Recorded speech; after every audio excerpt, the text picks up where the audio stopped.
Okay, students, so next topic is gravitational potential due to point mass, means unit mass. Now see this figure. Suppose that an object is given whose mass is capital M, and a point mass, means whose mass is 1 unit mass, is saturated at a distance of small r from the object. अब मान लीजिए कि ये जो body है इसके मास की वजह से ग्रेविटेशनल फील्ड कुछ दूर तक है और इसके ग्रेविटेशनल फील्ड में ये ऑब्जेक्ट है, यूनिट मास रखा हुआ है, तो इस पर ग्रेविटेशनल फोर्स लगेगा, अट्रैक्शन फोर्स लगेगा। ये कितना होगा? Gravitational force G m1 into m2, दोनों के मासेस के मल्टीप्लिकेशन। इसका मास कैपिटल M, इसका मास 1 हो गया, तो Gm इंटू 1/r², ये आपने पढ़ा हुआ है। आया कितना? Gm/r²। नाउ सपोज कि अब ये ग्रेविटेशनल फील्ड में अगर है, कैपिटल M के ये ग्रेविटेशनल फील्ड में है, तो इसको हम ग्रेविटेशनल फील्ड से बाहर ले जा रहे हैं या कुछ दूर ले जा रहे हैं। अभी बाहर की बात नहीं करेंगे, कुछ दूर ले जा रहे हैं। डिस्प्लेसमेंट कितना कर रहे हैं? स्मॉल dr, फोर्स के अगेंस्ट, तो वर्क भी करना पड़ेगा। ये वर्क डन स्मॉल होगा, सपोज दैट dw है, तो वर्क डन आ जाएगा dw is equal to f into dr। f की वैल्यू हमने यहाँ से पुट कर दी, Gm/r² इंटू dr। ठीक है।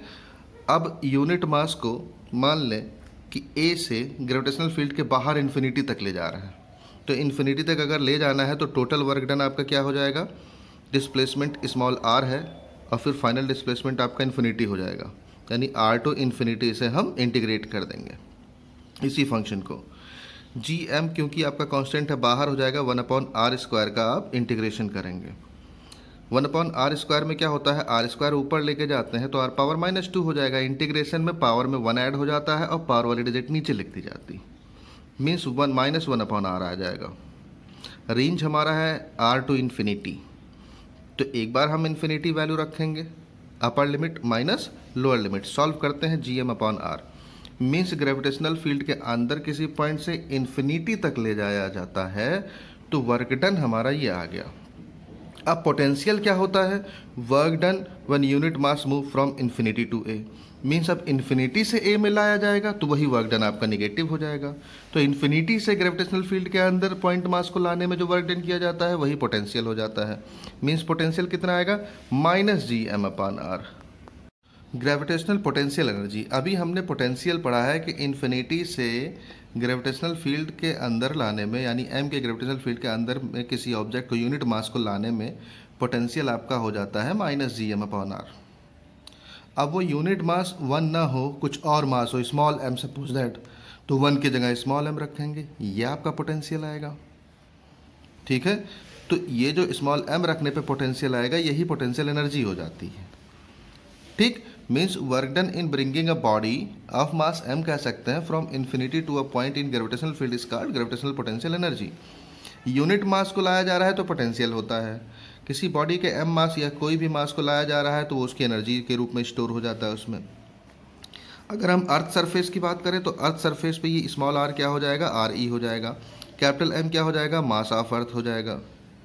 ठीक है, और अर्थ सरफेस पे हम ग्रेविटी जानते हैं कितना होता है, gravity capital G small g में relation, small g is equal to Gme/re²। तो re को ट्रांसपोज करेंगे तो Gre² हो जाएगा Gme की जगह पर, तो Gme की जगह पे हमने लिख दिया स्मॉल Gre², कैंसिल कर दिया, कैलकुलेट कर लिया, ग्रेविटेशनल पोटेंशियल एनर्जी आ गई माइनस स्मॉल Grem। ठीक है, अगर हम अर्थ सरफेस से h हाइट की बात करें तो G capital M small m, R की जगह पे हो जाएगा Re+h। ठीक है, अब Gme की जगह पे Gre² वैल्यू पुट कर देंगे तो ये वैल्यू आ जाएगी। Next is maximum height attend by a projectile, means किसी ऑब्जेक्ट को अर्थ सरफेस से जब हम प्रोजेक्ट करते हैं किसी हाइट पर, ठीक है, किसी वेलोसिटी v से सपोज दैट, तो उसकी मैक्सिमम हाइट वो कितनी अटेंड करेगा ये निकाल लें। तो अर्थ सरफेस पे मान लीजिए पोटेंशियल एनर्जी u है, h हाइट पे पोटेंशियल एनर्जी uh है, तो जैसे हम थ्रो करेंगे ऑब्जेक्ट की वेलोसिटी स्लो होती चली जाएगी और एक ऐसी कंडीशन आएगी मैक्सिमम हाइट पे uh मैक्सिमम हो जाएगा, मीन्स पोटेंशियल एनर्जी आपकी इंक्रीज करेगी। ठीक है, पोटेंशियल एनर्जी इंक्रीज करेगी और वही काइनेटिक एनर्जी के बराबर हो जाएगी। Means kinetic energy is equal to gravitational potential energy at height h minus gravitational potential energy at the surface of earth. यहाँ पोटेंशियल एनर्जी ज़्यादा हो जाएगी मैक्सिमम हाइट पे, यहाँ कम रहेगी। सब्ट्रैक्ट हमने कर दिया क्योंकि ग्रेविटेशनल पोटेंशियल एनर्जी हम पढ़ चुके हैं, G E M upon R E plus H, H height पे और अर्थ सरफेस पे G M E M upon R E minus में होता है। कैलकुलेट हमने कर लिया है, ये वैल्यू आ गई है। G M E upon R E square के जगह पे स्मॉल जी वैल्यू पुट कर दिए हैं, तो वी की वैल्यू आ गई है। यहाँ पे वी स्क्वायर हमारा आ गया है 2gh upon 1 plus H upon R ई। अब यहाँ से हम h कैलकुलेट कर लेते हैं, तो ये मैक्सिमम हाइट हमारे पास आ जाता है। और इसी इक्वेशन को ले करके अगर हम v कैलकुलेट कर लें, यानी यहाँ h क्लोज अर्थ के क्लोज कर दें, h की जगह पे आर ई रख दें कि जो हाइट हमारी है वो रेडियस ऑफ अर्थ के बराबर कर दें, जो कि मिनिमम हाइट मानी जाती है, तो v नॉट आपका आ जाता है अंडर रूट जी आर ई। इसको ऑर्बिटल वेलोसिटी भी कहते हैं, किसी सेटेलाइट की ऑर्बिटल वेलोसिटी होती है। ये हमने कैलकुलेट की 7.9 किलोमीटर पर सेकेंड आ गया। यानी सेटेलाइट की जो कि अर्थ के बहुत क्लोज होगा उसकी ऑर्बिटल वेलोसिटी आपकी होगी 7.9 किलोमीटर पर सेकेंड। ठीक है, किसी भी सेटेलाइट को जब हम प्रोजेक्ट करते हैं अर्थ सरफेस से ऊपर, तो कुछ ऊपर जाने पर फिर वो रिवॉल्व करता है, फिर उसका इस तरह से ऑर्बिटल चलता है। ठीक है, फिर एक मैक्सिमम हाइट पे आके फिर वो अपने सर्कुलर पाथ पे मूव करने लगता है। इसलिए यहाँ वेलोसिटी वी नॉट ली गई है। ठीक है, ये परपेंडिकुलर वेलोसिटी आपकी नहीं होगी, ऑर्बिटल वेलोसिटी हो जाएगी। ग्रेविटेशनल पोटेंशियल एनर्जी के बारे में हमने पढ़ा। Next topic is escape velocity and escape energy. Escape velocity क्या होता है? The velocity of projection at which the body will go out the gravitational field of the earth and will never return to the earth is called escape velocity. Means escape velocity क्या होता है? कोई object जिसको हम project करें, यानी satellite की बात करें, तो उसको हम प्रोजेक्ट करें और वो ग्रेविटेशनल फील्ड के बाहर चला जाए और वापस लौट के ना आए, तो ये उसकी एस्केप वेलोसिटी होती है। और इसमें जिस काइनेटिक एनर्जी के साथ बॉडी को प्रोजेक्ट किया जाएगा वही काइनेटिक एनर्जी इसकी एस्केप एनर्जी हो जाती है। मीन्स एस्केप एनर्जी क्या हो जाएगी? जो वर्क डन हमने किया अर्थ सरफेस से बाहर ले जाने में, work done required to take body from earth surface to infinity, तो अर्थ सरफेस से इन्फिनिटी तक ले जाने में हमने वर्क डन यानी ग्रेविटेशनल पोटेंशियल एनर्जी पढ़ा है, G M E M upon R E, जो कि निगेटिव में पढ़ेंगे। अर्थ सरफेस से बाहर ले जा रहे हैं तो इन्फिनिटी से अंदर ला रहे हैं तो ये होता है, बाहर ले जा रहे हैं तो माइनस लगा देंगे, यानी पॉजिटिव आ गया। तो एस्केप एनर्जी इतनी होनी चाहिए और ये एनर्जी काइनेटिक एनर्जी के बराबर होनी चाहिए। By the definition escape energy क्या होनी चाहिए? काइनेटिक एनर्जी होनी चाहिए। तो kinetic energy half M V square, यहाँ हमने वी ई लिया है एस्केप वेलोसिटी के लिए, क्योंकि इस एनर्जी पर बॉडी एस्केप कर रही है। ये एस्केप एनर्जी के बराबर हम कर देंगे और सॉल्व कर लेते हैं वी ई के लिए। तो ये आता है अंडर रूट 2 आर ई। इसको कैलकुलेट कर लेते हैं। 2 स्मॉल जी की वैल्यू 9.8, आर ई की वैल्यू 6.4 इंटू 10⁻6 मीटर पर सेकेंड। सॉल्व करके हम वैल्यू निकालते हैं तो वी ई की वैल्यू आएगी 11.2 किलोमीटर पर सेकेंड। Is it clear? ये एस्केप वेलोसिटी आपकी हो जाएगी। Next topic is very important topic, which is the relation between V naught and E naught. It means orbital velocity and escape velocity. Already we know that V naught is equal to under root g r e and escape velocity V e is equal to under root 2 g r e. V naught को E naught से divide कर दें 1 upon under root 2, यानी escape velocity is equal to under root 2 into V naught. Means अगर कोई satellite earth surface के बहुत close revolve कर रहा है, ठीक है, उसकी ऑर्बिटल वेलोसिटी अगर हम रूट 2 टाइम्स इंक्रीज कर दें तो वो एस्केप कर जाएगा। चलिए, अगर ऑर्बिटल वेलोसिटी की हम बात करते हैं, orbital velocity V not and time period के भी किसी भी सेटेलाइट का जो कि अर्थ सरफेस के बहुत ही क्लोज रिवॉल्व कर रहा होगा, तो अर्थ सरफेस सपोज दैट ये अर्थ का मास है, ये कोई सेटेलाइट है जो सर्कुलर पाथ पे रिवॉल्व कर रहा है, ये उसकी डिस्टेंस है स्मॉल आर, जबकि स्मॉल आर क्या हो जाएगा? Radius of earth plus height, earth surface से उसकी हाइट ले लेंगे। तो इस कंडीशन में होगा क्या? दोनों के बीच ग्रेविटेशनल फोर्स लगेगा और ये ग्रेविटेशनल फोर्स प्रोवाइड करेगा क्या? सेंट्रीपिटल फोर्स प्रोवाइड करेगा। मीन्स ग्रेविटेशनल फोर्स क्या हो जाएगा? जो सेंट्रीपिटल फोर्स ये प्रोवाइड करेगा उसी के इक्वल हो जाएगा। यहाँ हमने लगा दिया। ग्रेविटेशनल फोर्स आपका हो जाएगा G M E M upon R square, और centripetal force mv²/r, v naught हमने लिया है ऑर्बिटल वेलोसिटी के लिए, तो v नॉट आ गया √gme/r।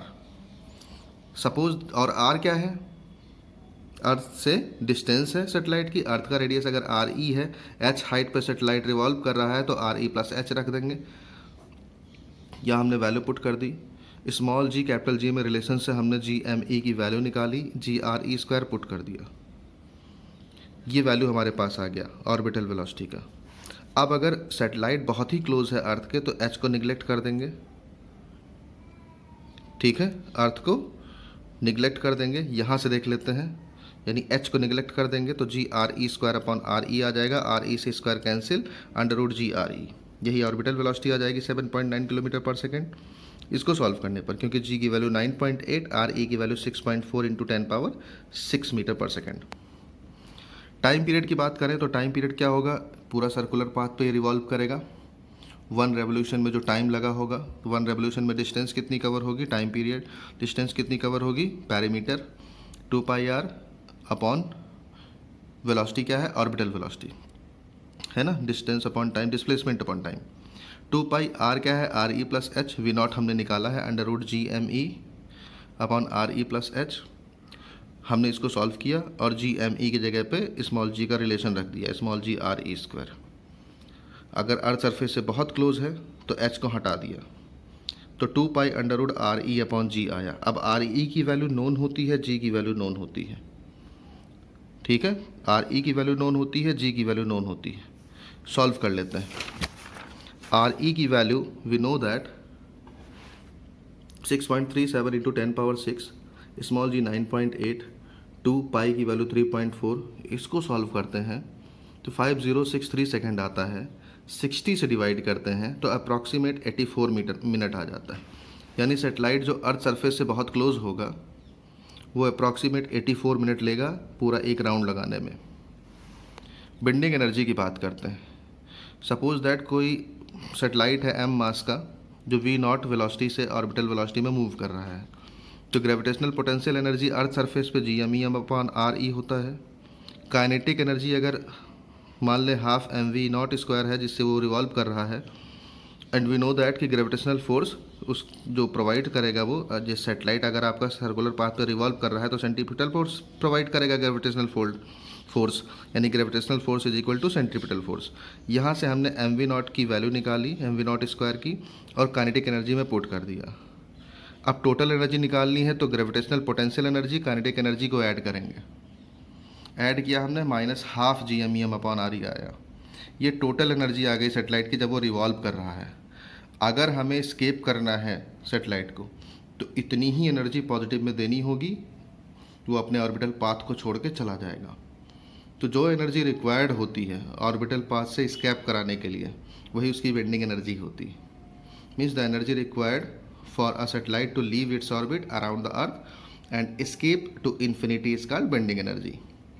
मीन्स यही एनर्जी जो नेगेटिव में आई है, इतनी एनर्जी हम पॉजिटिव में दे दें तो वही उसकी क्या हो जाएगी, बेंडिंग एनर्जी हो जाएगी, और ये सेटेलाइट को उसके ऑर्बिटल पार्ट से क्या करेगा, एस्केप कर देगा।